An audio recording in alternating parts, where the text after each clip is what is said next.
Friend, this is chapter number 7, which name Ashoka, the emperor who gave up war.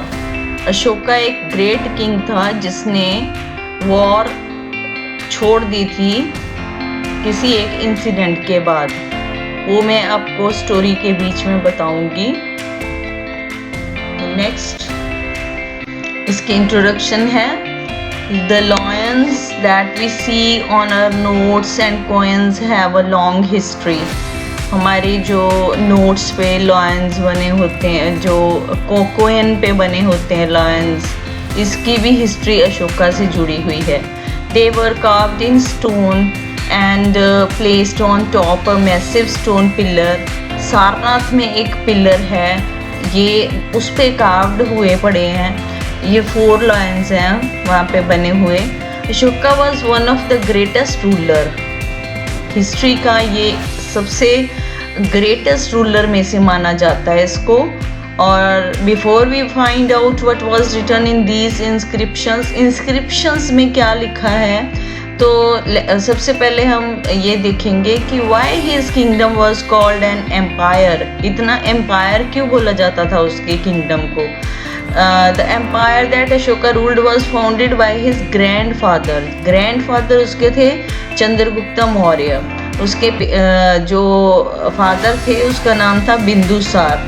और 2300 years ago इन्होंने rule किया starting से लेके सभी ने। जो अशोका उसके ग्रैंडफादर उससे पहले सभी ने 2300 years ago स्टार्ट किया था रूल करना। Chandragupta was spotted by a wise man. Chandragupta को स्पॉट किया था चाणक्य ने। चाणक्य का दूसरा नाम था Kautilya. Many of Chanakya's idea were written down in book Arthashastra. Arthashastra एक बुक का नाम है जिसमें चाणक्य के जितने भी आइडियाज थे उसमें लिखे हुए थे। चाणक्य बहुत ही ज़्यादा इंटेलिजेंट था और उसने चंद्रगुप्त को गाइड किया और उसके बाद बिंदुसार को गाइड किया, फिर अशोका को गाइड किया। ये है 4 लायंस वाला पिलर पे जो बना हुआ है, जो कि हमारे नोट्स पे भी होता है। और ये इसको बोलते हैं अशोकन पिलर पे बना हुआ है जो सारनाथ में है। तो ये हमारे कॉइन्स पे, पैसों पे, नोट्स पे बना होता है। These including the capital Pataliputra, Takshashila and Ujjain. Takshashila was ये सारी कैपिटल उसकी थी जिस पे उसने रूल किया। Takshashila was a gateway to the north west. ये नॉर्थ वेस्ट की साइड पे इस तक्षशिला का गेटवे था जहाँ से आना जाना था और इंपोर्ट और एक्सपोर्ट किया जाता था, including central Asia, while Ujjain lay on the route from north to south India. Merchants, officials and craft person probably lived in these cities. जितने भी officials हाई लेवल के लोग थे अशोका के, वो इन cities में रहते थे। और there were village of farmers and herders. Farmers, forest भी होते थे। They gathered food and hunted animals. Empire spoke different languages. इसमें लोग जो रहते थे एम्पायर में वो डिफरेंट लैंग्वेजेस बोलते थे। 8 different kind of food, different type के कपड़े पहनते थे। This is the map of Mauryan empire. जो भी स्टार्टिंग से लेके चंद्रगुप्त से लेके जितनी भी इन्होंने प्लेसेस जीत लिए थे, विन कर लिए थे, उनके बारे में बताया हुआ है।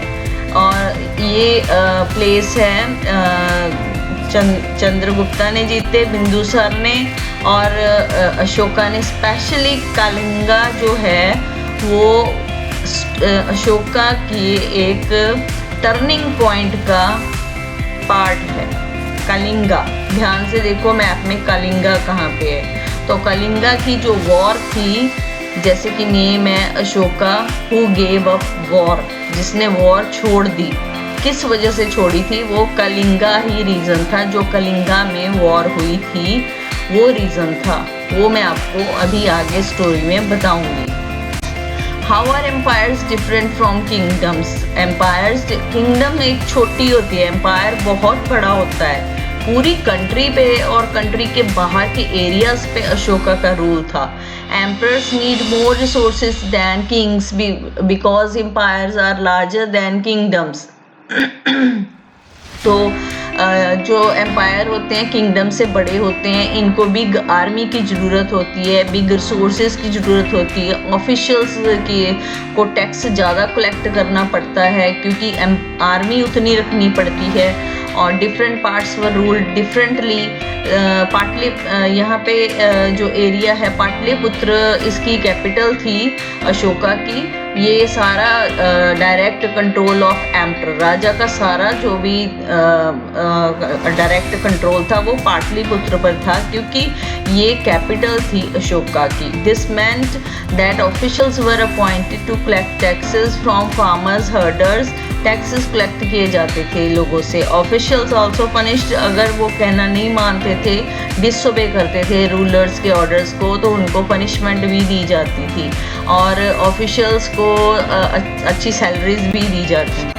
ये है अशोका चक्र, इसमें 24 स्पोक्स दिए गए हैं, 24 स्पोक्स। ये हमारे नेशनल फ्लैग के सेंटर वैली स्ट्रिप में दिया गया है। 24 स्पोक्स हैं, ये आप काउंट करके देख लेना।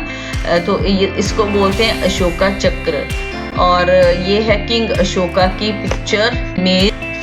Messengers went to and fro and spies होता है जासूस इधर उधर घूमते रहते थे अशोका के टाइम में, और वो देखते रहते थे कि कोई गड़बड़ तो नहीं हो रही एम्पायर में।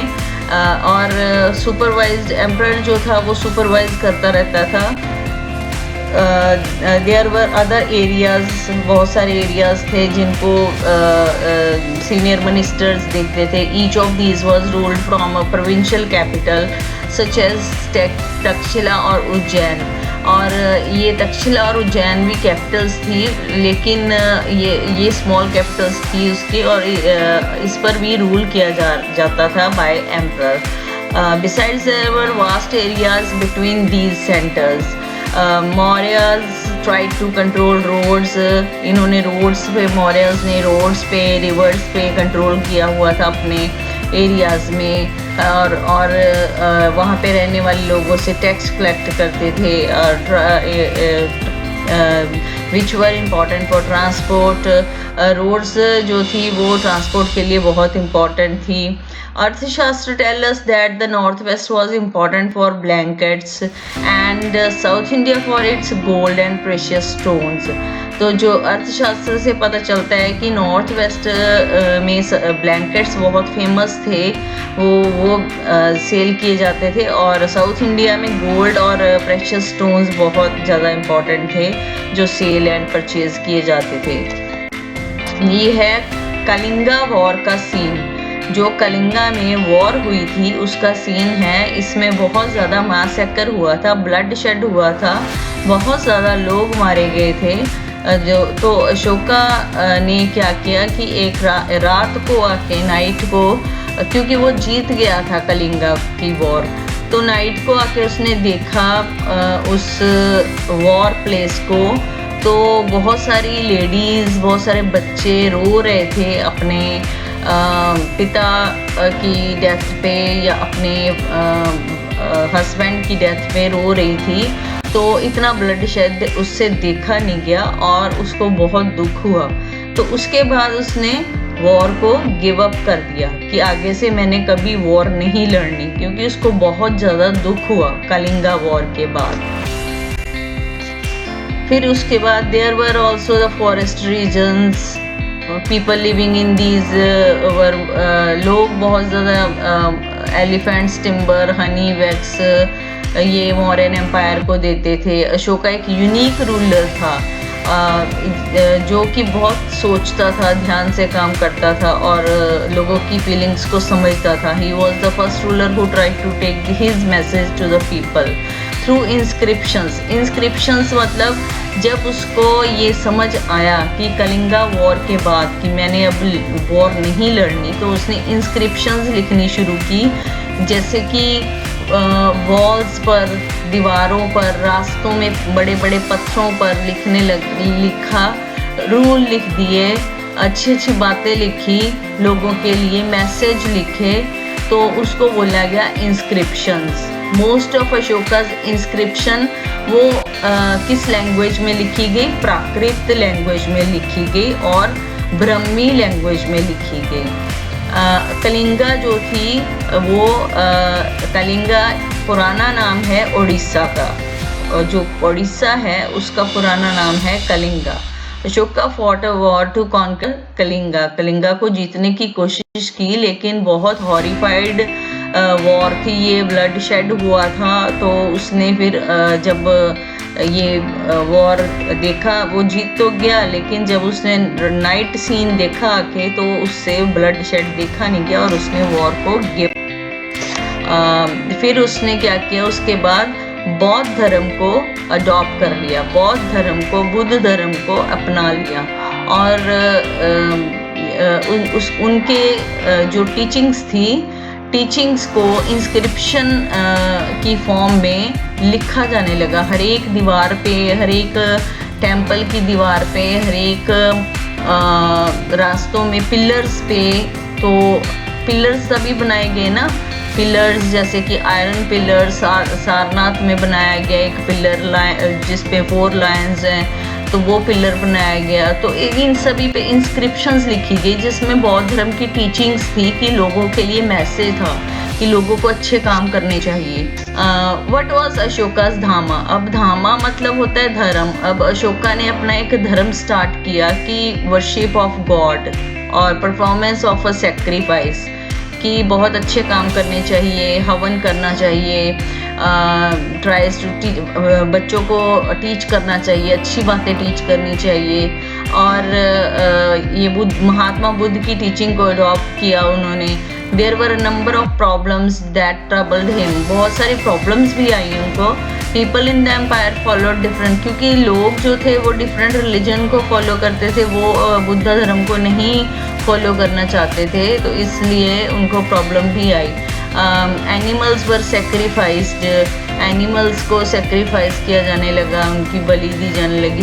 Slaves and servants were ill treated, जो स्लेव्स थे उनके साथ बुरा बिहेव किया जाता था। तो ये सारा कुछ अशोका ने बंद कर।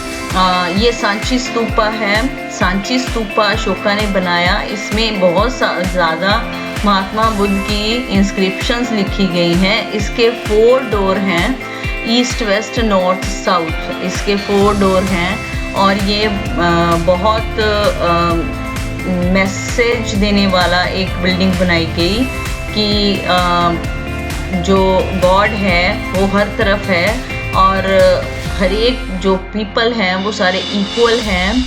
इसीलिए east, west, north, south door बनाए गए कि कहीं से भी लोग एंटर कर सकते हैं। सभी के लिए ये एक उदाहरण थी, एग्जाम्पल था। और ये एक पिक्चर है आयरन पिलर की, जो कि आयरन पिलर बनाया गया, अशोका ने बनाया आयरन पिलर, जो अभी तक इतनी बारिशों के बाद भी रस्टेड नहीं हुआ, इसको जंग नहीं लगा अभी तक। तो Ashoka felt it was his duty to solve these problems. तो अशोका ने सोचा कि प्रॉब्लम्स को सॉल्व करना पड़ेगा और उसने ऑफिशियल अपॉइंट किए। और धामा महामत्ता मतलब ऑफिशियल्स को धामा महामत्ता भी कहा जाने लगा, जो ये टीचिंग लोगों तक स्प्रेड करने लगे। और ये इंस्क्राइब्ड मैसेजेस इंस्क्राइब्ड किए जाने लगे, रॉक्स पर, पिलर्स पर लिखे जाने लगे, सो दैट आते जाते लोग उसको पढ़ें और सीख लें। ये अशोका ने मैसेज अपने ऑफिशियल्स, जो कि धामा महामत्ता जिनको कहा जाता था, उनको सीरिया, इजिप्ट, ग्रीक, श्रीलंका भेजा गया। उसने रोड्स भी बनाई, वेल्स भी बनाए लोगों के लिए, रेस्ट हाउस बनाए, तो मेडिकल ट्रीटमेंट भी उसने प्रोवाइड की, एनिमल्स के लिए भी ट्रीटमेंट प्रोवाइड की। अशोका ने बहुत ज़्यादा काम किए लोगों की भलाई। So that student, I think you understand very well this chapter. Thank you and have a nice day.